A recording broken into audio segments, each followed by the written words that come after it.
스쿼트를 100kg를 하고 싶은데 지금 근력이 10kg밖에 안 되면 결국 오늘 해야 하는 건 10kg라는 거죠. 근데 그렇게 해서 어느 세월에 100kg 하고 앉아있냐 이러면서 오늘의 10kg를 안 하면 결국 또 못 가는 거예요. 이렇게 한 걸음 한 걸음 나아가는 게 결국 종착역에 다다르는 거라는 거를 좀 마음에 확신이 있어야 되는 것 같아요.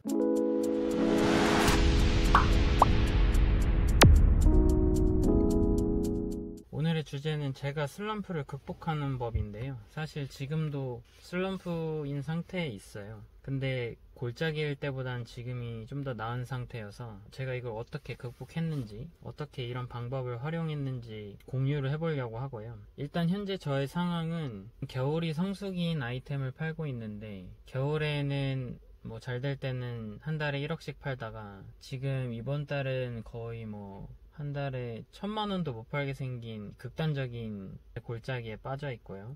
이렇게 된 이유를 분석을 해봤는데, 첫 번째는 엔데믹에 가까워 온다. 그래서 온라인 쇼핑 전체가 지금 죽고 있다. 두 번째는 중국의 봉쇄령으로 인해서 물류가 데미지가 좀 심했어요. 주문 취소율이 한 20% 가까이 됐었고, 세 번째는 뭐가 있을까?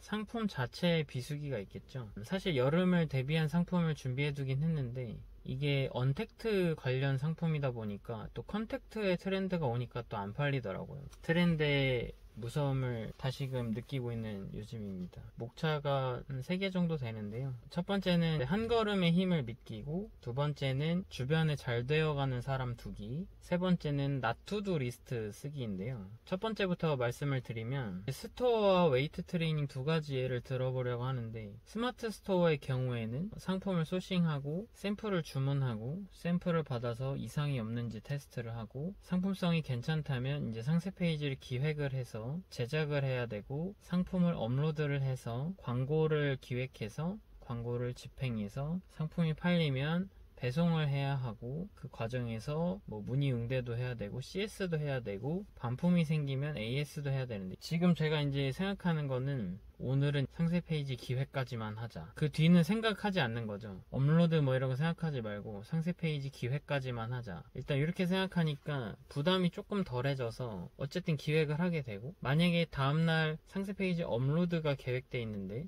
오늘 기획을 끝내지 못하면 다음날 업로드 일정을 또 뒤로 미루고 다시 기획으로 하는 거예요. 그래서 한 번에 한 가지 업무를 착실하게 하고, 이렇게 한 걸음 한 걸음 나아가는 게 결국 종착역에 다다르는 거라는 거를 좀 마음에 확신이 있어야 되는 것 같아요. 마찬가지로 웨이트 트레이닝도 내가 스쿼트를 100kg를 하고 싶은데 지금 근력이 10kg밖에 안 되면 결국 오늘 해야 하는 건 10kg라는 거죠. 근데 그렇게 해서 어느 세월에 100kg 하고 앉아있냐 이러면서 오늘의 10kg를 안 하면 결국 또 못 가는 거예요. 이 얘기를 드리고 싶었고, 사실 이건 미래의 저에게 남기는 경고 메시지이기도 합니다. 두 번째는 이제 주변에 긍정적인 사람 두기인데요. 이게 본인이 환자일 때는 본인이 자가 진단을 할 수가 없습니다. 이 멘탈이 터진 상태에서는 환자가 환자라고 자가 진단을 할 수가 없고, 주변인과 대화를 나누다 보면서 내 문제가 분석되는 경우가 정말 많아요. 이게 생각하는 뇌와 말하는 뇌의 그 부위가 다르다고 하더라고요. 그래서 항상 글을 쓰거나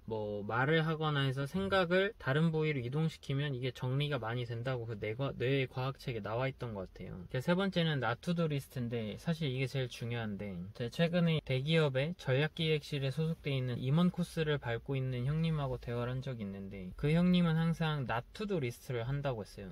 대부분의 사람들은 투두 리스트를 쓰지만 저도 그렇고 주위에 보면 항상 아이디어가 샘솟아가지고 할 일이 너무 널려 있어서 뭐 하나도 제대로 못하는 유형이 정말 많아요. 그 형은 그런 거 다 솎아내고 정말 해야 될 거 하나만 남겨서 거기에만 올인을 한다고 하시더라고요. 이건 이제 파레토의 법칙과도 일맥상통하는 건데요. 저 같은 경우도 그래서 사실 하고 싶은 아이템이 여러 가지가 있었는데 그 상품 이제 다 안 하기로 하고, 지금 하는 것도 저는 수요를 다 만족시키지 못하고 있다고 생각하기 때문에 일단은 그걸 목표로 마케팅에 더 전념을 하기로 했어요. 대부분 성공한 사람들이 얘기를 하더라고요. 예기치 못했다, 이 큰 성공을. 그래서 저는 이게 이제 스노우볼이 일정 이상으로 굴러가면 되지 않나 싶어요. 여러분들한테 이 말씀을 드리고 싶었고, 저도 성장하는 중이고 성공하지 못한 상태고, 제 채널의 컨셉이 동반성장이기 때문에 앞으로도 제 인사이트가 시행착오가 여러분들에게 도움이 많이 됐으면 좋겠고, 미래의 저에게도 채찍이 되었으면 좋겠습니다. 감사합니다.